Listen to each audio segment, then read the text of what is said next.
에스겔서 8장을 공부를 하겠습니다. 에스겔서 이 8장에서 이 11장 25절까지는 하나님께서 8장에서 11장은 이 네 가지 환상을 이렇게 보여주고 있습니다. 또 첫째는 이 예루살렘 성전에서의 죄악들이 8장에 나오고 있고, 또한 이스라엘들 이끌어야 할 지도자들이 우상 숭배를 하는 이 패역함으로 온 이스라엘의 이 영적 이 타락을 시켰고, 또 제사장들은 성전에서 태양신을 경배함으로써 하나님을 모독하는 일을 서슴지 않고 그들은 행했습니다. 또한 9장을 우리가 1절에 11절 보면은 두 번째는 죄에 대한 이 죽음이 나오고 있습니다. 에스겔이 본 이 사륙하는 기계를 들고 나오는 6사람들의 환상은 하나님의 심판이 시작되었고, 그 성의 모든 거민의 대학살에 대한 예언이 나오고 있고, 이 모든 것은 우상을 섬기는 죄악 때문이라는 것을 보여주고 있습니다. 또한 이 에스겔서 10장 1절에서 22절은 이 세 번째로 하나님의 영광이 떠나갑니다. 하나님께서는 베옷을 입은 사람에게 숯불을 가지고 흩으라고 하신 것은 이스라엘을 불로 심판하신다는 것을 보여주고 있고, 결국 여호와의 영광이 문지방을 떠난다는 이 본문의 말씀은 이스라엘의 관계를 완전히 끊어버리시겠다고 하나님이 선포하고 있습니다. 또한 에스겔서 11장 1절에서 25절은 이 네 번째로 악한 지도자들에 대한 심판을 보여주고 있습니다. 그래서 성전 동문의 이 동문의 이 25인의 이 죄악을 보여주면서 이들의 악한 꾀는 느부갓네살에 대한 반란 음모와 애국과의 동맹을 이렇게 말하고 있습니다. 바벨론이 세운 유다 왕 이 시드기야와 그의 반객들은 바벨론에게 항복하라는 이 에레미야의 경고를 받아들이지 않았습니다. 도리어 대항하여 백성들을 철저하게 정말 파멸로 만든 이 반바벨론주의자들이라는 것을 보여주고 있고, 백성들은 하나님의 임재하신 이 예루살렘은 절대로 다른 데는 다 함락돼도 예루살렘은 함락이 되지 않는다는 이런 확신을 하자, 하나님께서는 그들의 불의를 자행하며 살육한 시체들이 오히려 안전한 고기이고, 그들이 가마와 같이 견고하다는 성에서 끌려 나올 것을 예언하고 있습니다. 결국 11절에 내가 너희를 이스라엘 변경해서 심판하시리니, 이 말씀과 같이 시드기야를 포로로 끌고 와서 그의 눈앞에서 두 아들을 죽이는 이런 상황이 벌어졌고, 하나님이 이스라엘을 심판하신 것은 이스라엘 안에 있는 가증한 것들, 우상을 제거하기 위해서임을 우리에게 보여주고 있습니다. 또 12장에서 19장은 유다와 예루살렘에 대한 하나님의 이 철저한 심판과 비유를 말하고 있습니다. 그래서 우리 12장 1절에서 이 28절을 보게 되면 바벨론 침공의 결과로 시드기야 왕과 백성들이 바벨론 이 포로로 끌려가는 것을 지금 예언하고 있습니다. 그래서 1절에서 16절은 이 유다 왕 시드기야에게 임박한 이 포로 생활에 대한 예언으로서 이미 포로된 자들은 시드기야가 자기들을 구원해 준다는 희망을 가지고 있습니다. 포로 생활하면서. 그러나 하나님은 그들에게 그들과 같이 포로가 되는 것을 행고를 옮기는 에스겔의 상징적인 행위를 통해서 보여주고 있습니다. 그래서 시드기야는 이 바벨론 왕을 림나에서 보았고, 거기서 이 반역죄된 선고를 받았고, 두 눈이 뽑히고, 결국은 바벨론 땅을 못 보게 되는 에스겔의 예언이 이 BC 586년에 성취됩니다. 이때가 열왕기하 25장 4절에서 7절, 에레미야 39장 4절에서 7절에 나오고 있습니다. 또 17절에서 20절은 바벨론은 공격으로 포위당한 예루살렘의 이 기근으로 이스라엘 나라가 황폐해질 것을 말하고 있고, 또 17절 18절에 근심하고 두려워하면서 먹고 마셔야 하는 비참한 상황을 표현하고 있습니다. 21절에서 28절은 에스겔의 예언을 조롱하는 자들에게 하나님의 예언의 말씀이 이루어지는 경고를 합니다. 22절에 날이 더디고 모든 묵시가 사라지리라. 유다 백성들은 심판이 즉시 임하지 않자 하나님의 경고를 불신하고 이렇게 비웃었습니다. 그들은 하나님의 경고를 그들이 말하는 속담 정도밖에 생각하지 않았습니다. 계시가 이루어지려면 아직도 멀었고, 그것 때문에 우리가 머리를 싸매고 걱정할 필요가 없음을 뭐라고 말하냐면 27절에 여러 날 후의 일이라고 그들이 스스로 위안하고 그들이 하나님의 경고를 무시하고 있습니다.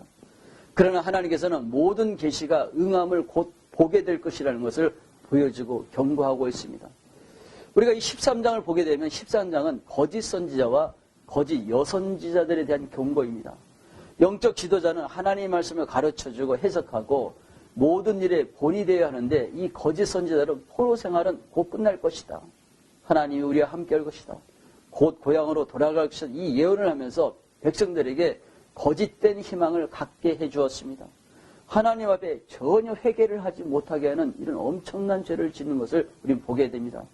그래서 우리는 에스겔서 13장 1절에서 16절을 보면 우리가 이 1절에서 7절은 거짓 예언자들의 경고이고 8절에서 16절은 그들이 받을 심판을 말하고 있고 17절에서 19절은 거짓 여선지자에 대한 저주가 내리고 있고 20절에서 23절은 하나님의 심판이 선포되고 있습니다. 그래서 여기서 우리가 거짓 선지자들의 특징을 한번 보겠습니다. 거짓 선지자들은 하나님의 뜻보다는 자기의 뜻을 말하는 자, 거짓 선지자입니다. 이것이 우리가 1절, 3절, 17절에 나오고 있고 또 5절에 보면 백성들을 위하는 것이 아니라 자신의 사용만 챙기는 자를 말하고 있고 또 우리가 6절, 7절을 보면 그들을 추종하는 자에게 거짓 예언을 합니다. 또한 6절에서 9절을 보면 진리보다는 허무한 공허한 메시지를 전달하고 17절에서 21절을 보면 마술을 사용하여 사람들의 마음을 조종하고 있고 또한 22절에서 23절을 보면 악인의 죄를 모른 채 하고 있습니다. 또한 우리가 14장 1절에서 7절을 보면 그들의 뜻을 따라 우상을 만들게 하는 것이 거짓 선지자인 것을 성경은 우리에게 보여주고 있습니다. 에스겔서 14장을 우리가 보겠습니다. 에스겔 14장은 우상을 숭배하는 자들에 대한 죄와 심판을 말하고 있습니다.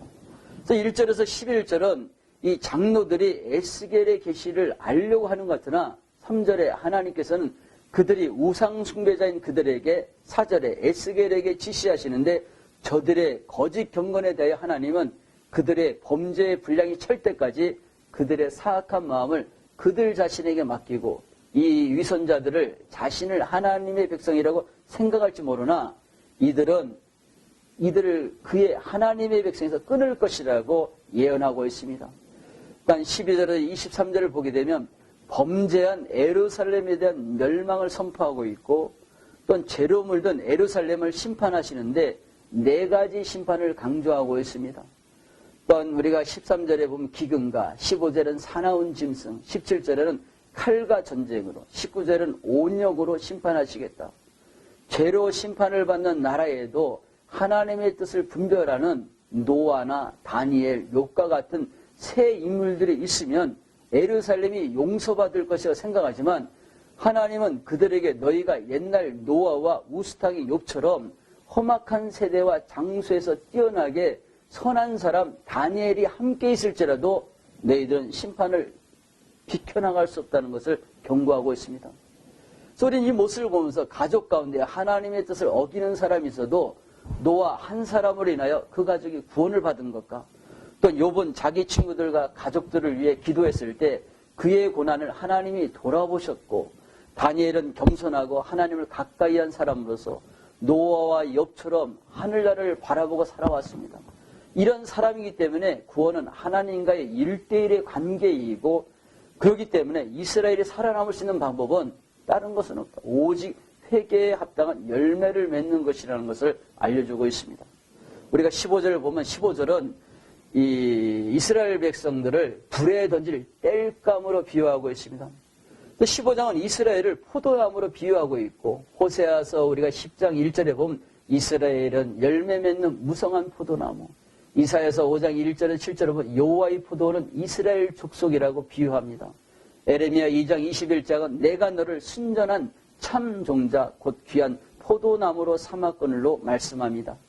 신약에서는 요한복음 15장 1절에 예수님은 참 포도나무요 하나님은 농부로 비유하고 에스겔서 15장 4절에서 5절에 포도나무와 가지는 하나님과 이스라엘과 예수님의 관계를 말씀하고 있습니다.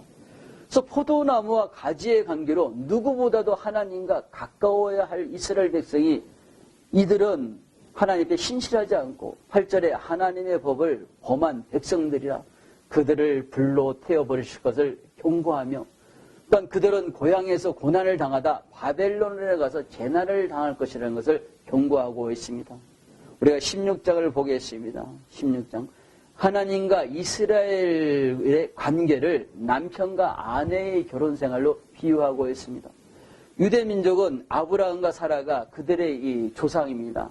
이들의 조상은 갈대아우로 해서 우상을 섬기는 것이 창세기 24장 20절에, 또한 이스라엘 자손들이 번성했을 때 그 땅에 기근이 들어 애굽으로 왔고, 그들은 애굽의 억압과 노예 생활을 한 이유는 하나님의 긍휼하심을 받지 못한 것이고, 또 애굽에서 죽을 수밖에 없는 이 백성을 구원하신 하나님의 긍휼하심을 하나님께서는 고아와 같이 버려진 이스라엘을 씻기시고 입히고 보살펴 성숙한 여인으로 만들어 놓으신 하나님을 보여주고 있습니다. 이것이 1절에서 8절의 내용입니다. 애굽의 이 노예 생활을 한 이들은 하나님이 이들의 한을 풀어주신 하나님이고, 아브라함에게 하신 언약을 다시 모든 백성에게 시내산에서 시내산 언약이 이루어집니다. 이 언약을 하나님은 결혼에 비유하시고 보살피고 성숙한 여인 이스라엘을 아내로 삼으시는 비유를 통하여 하나님이 베푸신 은혜의 거룩함을 나타내고 있습니다. 9절 14절의 내용입니다.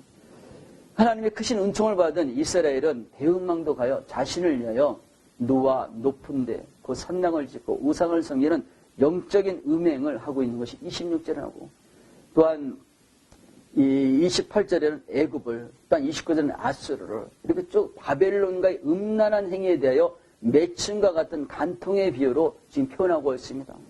그래서 18절에 그들은 하나님이 주신 좋은 것으로 우상을 섬기며 영적으로 난 자식들을 우상에 바쳐서 하나님과의 혼인관계를 깨트리며, 이들은 창기는 생계를 위해 어쩔 수 없이 돈을 받고 간음을 하지만 이들은 도리어 손해를 보면서까지도 악을 자행하는 이스라엘 백성에 대한 하나님의 분노를 보여주는 것을 남편을 버린 간음한 여인으로 지금 표현하고 있는 것이 15절에서 34절입니다.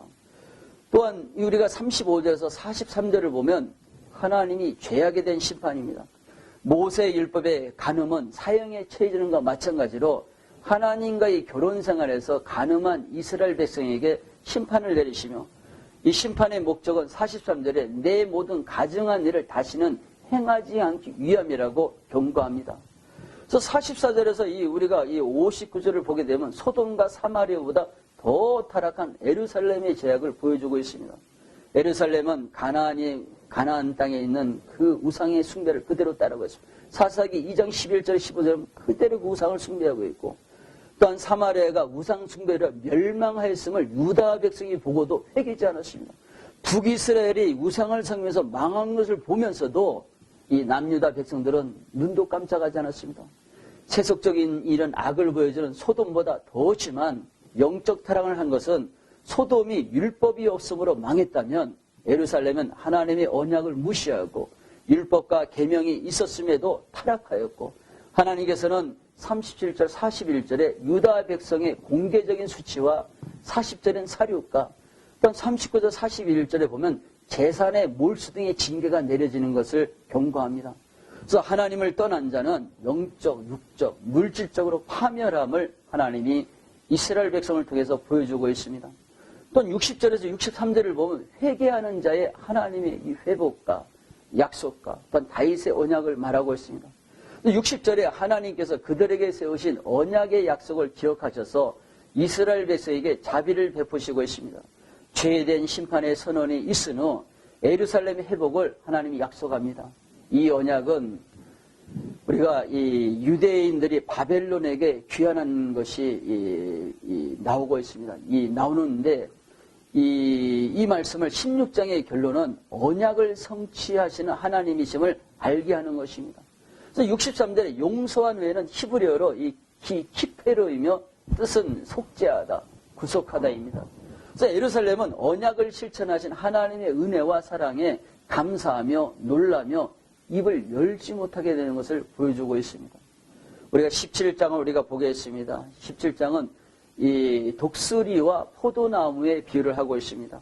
1절에서 21절에 길고 털이 숱한 독수리는 바벨론의 느부갓네살 왕을 얘기하고 있고, 독수리가 끝을 꺾은 이 백향목의 연한 가지는 느부갓네살이 잡아간 18살의 여호와김이고, 또한 옥토에 심은 나무는 바벨론이 세운 시드기야 왕을 상징하고 있습니다. 그래서 에레미야 선지자는 요아긴의 삼촌 이 시드기야에게 바벨론에 대항하지 않는 것이 이스라엘이 멸망하지 않는 길을 여러 차례 이렇게 권면하였으나 듣지 않았습니다. 결국 애굽을 의지한 시드기야의 불순종으로 인하여 멸망당할 것을 수수께끼의 비유로 지금 말씀합니다. 또한 이 유다 말기의 이 역사를 말씀드리겠습니다. 유다 말기의 요시야는 주전 이 639년에서 609년까지 통치했습니다.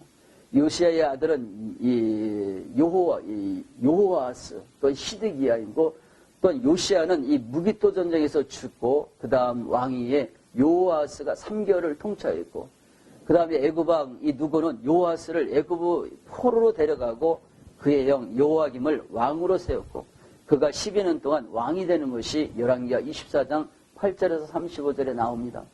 그래서 요아김은 이 바벨론 느부갓네살 왕을 배반하여 애굽을 섬기다가 결국 죽고 그의 아들 요아긴이 18살에 왕이 되던 때 이때 느부갓네살이 쳐들어와 요아긴 왕과 많은 포로들을 잡아가고 요시야의 셋째 아들 시드기야를 왕으로 세웁니다. 그래서 이것이 이 열왕기하 24장 8절에서 쭉 이렇게 15절에 나오고 있는데 왕이 된 시드기야도 바벨론을 이렇게 배반하고 친애굽 정치 노선을 이렇게 하자 3차로 느부갓네살이 쳐들어와서 시드기야의 눈을 뽑아버립니다. 그리고 그의 아들을 죽이고 포로로 잡아감으로써 예루살렘은 완전히 망하게 되는 것입니다. 이것이 열왕기하 15장 1절에 7절이고 이 시대가 주전 586년에 예루살렘이 완전히 망하는 시대입니다. 그래서 첫 번째 독수리는 느부갓네살이며 두 번째 독수리는 애굽의 왕을 상징하고 이방인을 통해서 징계하시는 하나님의 섭리를 보여주고 있습니다. 17장 22절에서 24절은 하나님께서는 백향목의 세 가지 비유를 통해서 멸망한 유다 왕족을 일으키시고 다니엘서 4장 21절에 그 잎사귀는 아름답고 그 열매는 많아서 만민이 먹을 것이 될 만하고 들짐승은 그 아래에 살며 공중에 나는 새는 그 가지에 깃들었나이다. 그래서 미미하게 시작되며 연한 가지 같지만 뿌리가 내리며 견고해져서 다윗의 집을 통해서 메시아와 그의 나라를 세울 것을 하나님이 약속하고 있습니다. 우리가 이 18장을 우리가 보면은 18장은 개인의 책임과 회개를 말하고 있습니다. 18장 1절에서 9절을 보면 바벨론 포로의 유대인들은 아비의 죄를 3, 4대 자손에게 묻는다. 출애굽기 20장 5절의 이 말씀을 잘못 이해했습니다. 잘못.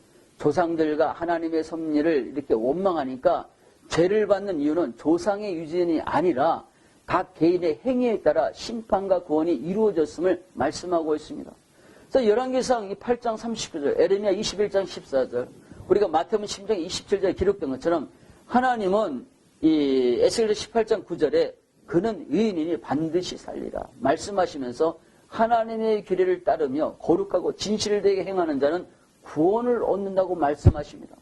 이 말씀을 로마서 1장 17절에 의인은 믿음으로 말미암아 살리라는 이 말씀과 같이 믿음으로 인해서 하나님께 인정받는 사람을 말하고 있습니다. 우리가 에스겔서 18장 10절에서 20절은 악인의 재앙과 선인의 형통함, 즉 악한 이 사람들을 악한 아들을 구원할 수 없는 이 아버지의 이 심정을 말하고 있습니다. 아버지의 선.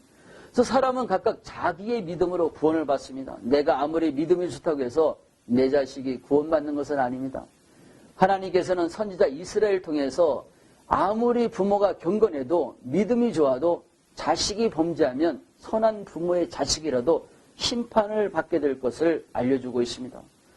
의인은 아비가 악한 아비라 할지라도, 즉 아비가 신포도주를 먹었다 할지라도 자식이 그 포도주를 멀리하고 먹지 않는다면 그 아비 때문에 절대로 심판을 당하지 않을 것을 말씀합니다.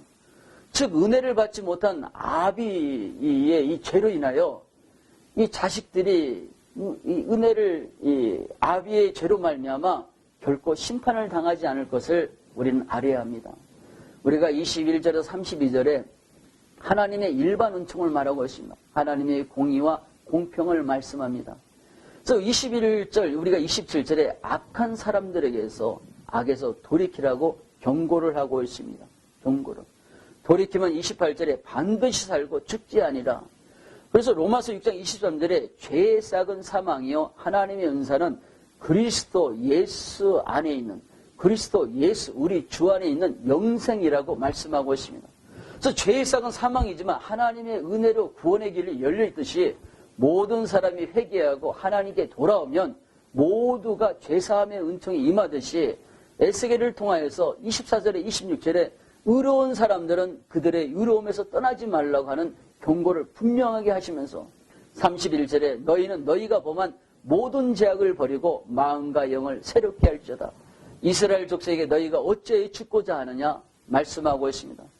여기서 마음은 우리 인간의 행동을 컨트롤하는 것입니다. 영은 하나님과의 관계를 이루어지는 신령한 것으로서 하나님께서는 각 사람의 행한 대로 심판을 하시지만 마지막으로 은혜를 베풀기 위해서 기다리시며 이 범죄한 유다 백성이 회개하면서 용서해 주심을 18장을 통해서 약속하고 있습니다. 이 시간 우리가 18장까지 은혜를 나눴습니다. 다음 시간에 이어서 19장에 대해서 우리가 같이 말씀을 나누겠습니다.